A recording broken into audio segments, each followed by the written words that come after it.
नमस्कार, स्वागत है आपका हमारे चैनल पर। तो देखिए, सबसे पहले आज हम बात करें दिल्ली विधानसभा चुनाव पर, क्योंकि दिल्ली विधानसभा चुनाव को लेकर तमाम पार्टियों को काफी दिनों से इंतजार था। अब आखिरकार चुनाव आयोग ने तारीखों का ऐलान जो यहाँ पर कर दिया है। जो इस वक्त पार्टियां हैं दिल्ली में, मैं बात करूं आम आदमी पार्टी जो 10 सालों से दिल्ली में राज कर रही है। उसके बाद मैं भारतीय जनता पार्टी की बात करूं जो एक वक्त पर कहीं ना कहीं देखा जाए तो दिल्ली में पूरे तरीके से राज करती थी और कहीं ना कहीं एक बड़ी पार्टी भी है। और यहाँ इस पार्टी के अंदर की बात करूं तो पार्टियों में दिग्गज नेता भी शामिल हैं। तीसरे नंबर पर कांग्रेस पार्टी, और इस बार दिल्ली विधानसभा चुनाव में समाजवादी पार्टी और बसपा की भी एंट्री है। देखा जाए तो यहाँ पर AIM ने भी बात कही, यानी कि असदुद्दीन ओवैसी ने भी एक बात कही है कि वो दिल्ली विधानसभा चुनाव में इस बार एंट्री कर सकते हैं।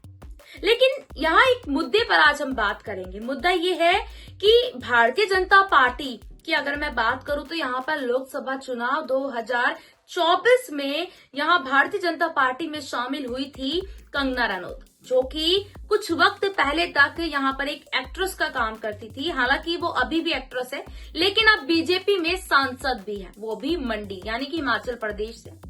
सवाल यहाँ पर ये है कि लोकसभा चुनाव में यहाँ पर अमेठी से स्मृति ईरानी जो है हार गई थी।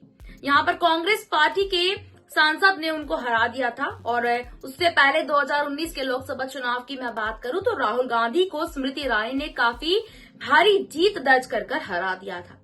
अब यूं कह लीजिए कि लोकसभा चुनाव में अमेठी से कांग्रेस पार्टी या फिर राहुल गांधी ने बदला ले लिया है। लेकिन बड़ी बात यहाँ पर यह है कि स्मृति ईरानी जैसे ही अमेठी से चुनाव हारती है, उसके बाद ही तुरंत वो यूं कह लीजिए कि राजनीति से गायब हो जाती है। ना वो अब भारतीय जनता पार्टी की किसी प्रेस कॉन्फ्रेंस में नजर आती है, ना ही वो किसी भी यहाँ पर जो मैं बात करूं तो राजनीति को लेकर किसी भी प्रेस कॉन्फ्रेंस कह लीजिए, भाजपा की बैठक कह लीजिए। हालांकि वो केंद्रीय मंत्री भी यहाँ पर रह चुकी हैं, बाल एवं महिला विकास वो मंत्री रह चुकी हैं यहाँ पर।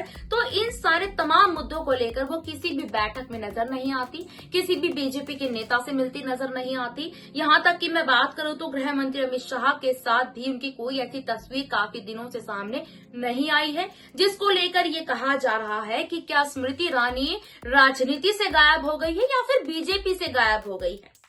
तो अब यहाँ पर ये सवाल ये भी उठता है कि कंगना रनौत जो है अभी अभी भाजपा में शामिल हुई, तुरंत उनको लोकसभा का टिकट मिल गया और वो यहाँ पर जो है मंडी से जीत भी गई। सबसे बड़ी बात सवाल यहाँ पर यह है कि क्या कंगना रनौत ने आकर स्मृति ईरानी की छवि को कहीं ना कहीं जो है कम कर दिया है। एक वक्त पर स्मृति ईरानी काफी दिग्गज नेता यहाँ पर कहलाई जाती थी, काफी जो कह लीजिए कि यहाँ पर बीजेपी की जो भी बड़ी बैठकें होती थी स्मृति ईरानी उसमें जरूर शामिल होती थी, लेकिन अब शामिल नहीं होती।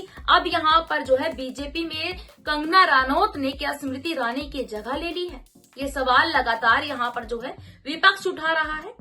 इस पूरे मुद्दे पर आपकी क्या राय है? क्या आने वाले वक्त में स्मृति ईरानी राजनीति से पूरी तरह गायब हो जाएंगी? क्योंकि कहा तो ये भी जा रहा है कि दिल्ली के विधानसभा चुनाव में स्मृति ईरानी जो है चुनाव लड़ सकती है, लेकिन कहां से ये अभी किसी को नहीं पता है। क्या भारतीय जनता पार्टी दिल्ली से स्मृति ईरानी को चुनाव लड़ा सकती है? क्योंकि यहाँ पर देखा तो ये भी जा रहा है कि स्मृति ईरानी लोकसभा चुनाव से हारकर सीधा दिल्ली चुनाव में यहाँ पर जो है नजर आई है। इस पूरे मुद्दे पर आपकी क्या राय है? कमेंट सेक्शन में हमें अपनी राय जरूर दें। क्या स्मृति ईरानी वाकई दिल्ली से विधानसभा का चुनाव लड़ सकती हैं? क्या कंगना रनौत ने स्मृति ईरानी की जगह ले ली है? हमें कमेंट सेक्शन में अपनी छोटी सी राय जरूर दें। और यहाँ पर ये भी जरूर कहना चाहेंगे कि अगर आपको ये वीडियो अच्छी लगी है तो वीडियो को लाइक जरूर कर दीजिएगा। एक लाइक का बटन दबाना है और कुछ नहीं करना है।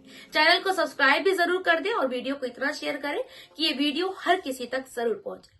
ऐसे ही और वीडियोस मैं आपके लिए लेकर जरूर आऊंगी। धन्यवाद।